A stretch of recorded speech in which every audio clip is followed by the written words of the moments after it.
इस संसार में सबसे बड़ा भय है मृत्यु का। आदमी मरना नहीं चाहता, अब मरना पड़ेगा ही, जाना तो पड़ेगा ही यहां।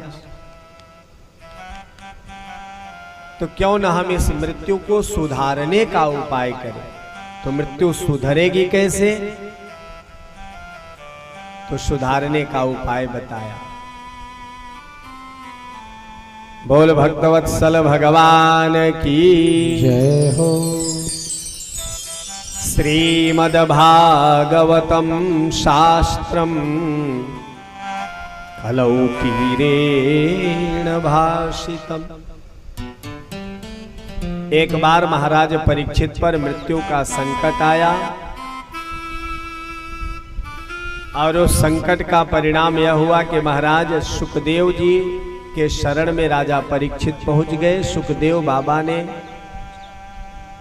काल रूपी ब्याल से रक्षा के लिए उनको भागवत की कथा श्रवण कराना प्रारंभ किया।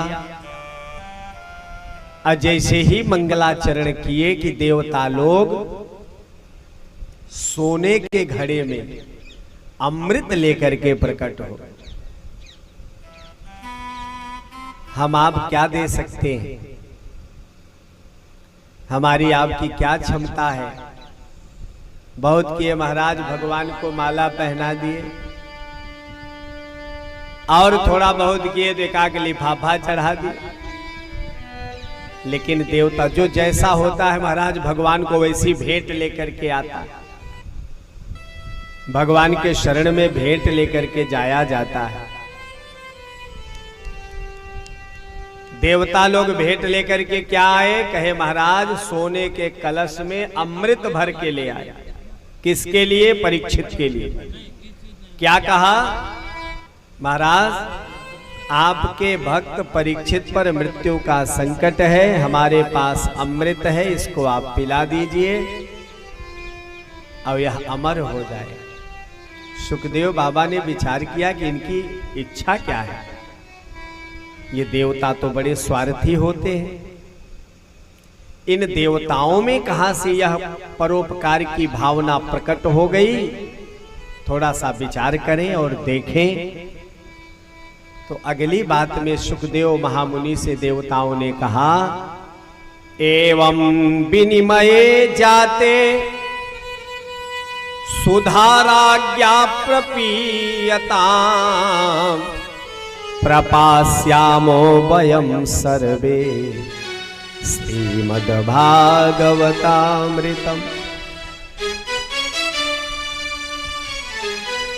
हे महाराज, यह हमारा अमृत अपने जजमान को पिला दीजिए और जो इसको पिलाने जा रहे हैं वो हम सबको पिला दीजिए। प्रपास्यामो वयं सर्वे, हमारे लिए महाराज ये अमृत आप प्रदान करिए। कथामृत के अधिकारी हम हैं। सुखदेव बाबा घबरा गए, करी ये तो व्यापार करने चले आए हैं, इनके अंदर कोई श्रद्धा नहीं दिख रही है, कोई भक्ति नहीं दिखाई पड़ रही है, गोविंद के श्री चरणों में इनकी प्रीति भी नहीं है। ये तो सीधे सीधे विनिमय कर रहे हैं, लेन देन कर रहे हैं, सौदा कर रहे हैं, ये ले लो वो दे दो। धर्म व्यापार नहीं होता। कथा भागवत वेद शास्त्र पुराण यह व्यापार का विषय नहीं है। हम ये दे देंगे तो हमको ये प्राप्त हो जाए, ना ना ना, ये भक्ति का भाव है, ये विश्वास का विषय है, ये श्रद्धा का विषय है। जो भक्ति भाव से इसके शरण में आता है उसको भगवान यह प्रदान करते हैं। सुखदेव बाबा विचार करते हैं कि ये देवता लोग अगर भक्त बन करके आते तो मैं इनको कोई रोक टोक थोड़ी दिया। भाई पंडाल में कहीं ऐसा बोर्ड तो लगा नहीं है कि जो बड़े पुण्यात्मा हो, धर्मात्मा हो, दान पुण्य करने वाले हो वही लोग कथा सुनने आवे। यहाँ तो सबको बुलाया गया है, पापात्मा हो, दुष्टात्मा हो, दुरात्मा हो, सब लोग आकर के भगवान की कथा श्रवण करें। लेकिन जब देवताओं को व्यापार का भाव लेकर के देखा, सुखदेव बाबा बिगड़ गए। और डांट करके उनसे कहा कि अगर आए थे व्यापार करने के लिए तो बराबर की वस्तु लाते, कांच का टुकड़ा ले आकर के तो हमसे मणि चाहता है। जितने जल्दी हो सके यहां से चले जाओ। ब्रह्मरातो विचार्यैवं तदा देवांजहास। कहते हैं ब्रह्मरात माने सुखदेव बाबा, विष्णु रात महाराज परीक्षित। और ऐसे श्रोता और वक्ता को कौन छल सकता है महाराज। सुखदेव बाबा ने घोषणा कर दिया, अभक्त के लिए यह कथा नहीं है। बोल भक्तवत्सल भगवान की जय हो। भागवत की कथा किसके लिए है? कहा भक्तों के लिए। अभक्तास्ताश्च विज्ञाय न ददौष कथामृतम। जिनके हृदय में भाव भक्ति नहीं है, जिनके हृदय में भगवान के प्रति विश्वास नहीं है, जिनके हृदय में कोई श्रद्धा नहीं है, महाराज उसके लिए ये कथा मत दीजिए। कथा उसके लिए काम नहीं करे। जो श्रद्धालु हो, भक्त हो, नम्र हो, एकाग्रता पूर्वक आकर के भगवान के पंडाल में एक किनारे बैठ करके जो भगवान की कथा दत्त चित्त होकर के श्रवण करता,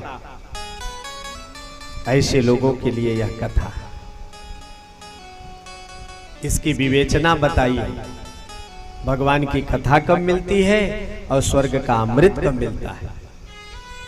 स्वर्ग का अमृत मिलने के लिए महाराज आपको बड़ा धर्म करना पड़ेगा, बड़ा पुण्य करना पड़ेगा, यज्ञ यज्ञादि करना पड़ेगा, खूब दान पुण्य।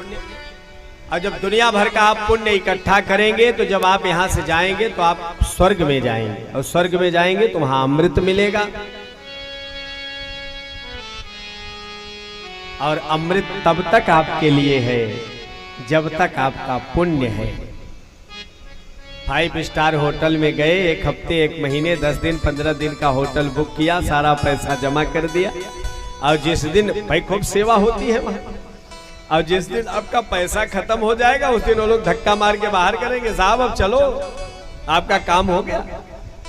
वही हाल है स्वर्ग के अमृत का।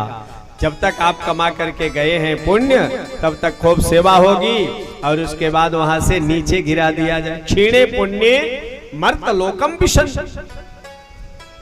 पुण्य क्षीण होने के बाद मृत्यु लोक में फिर आना पड़ता है।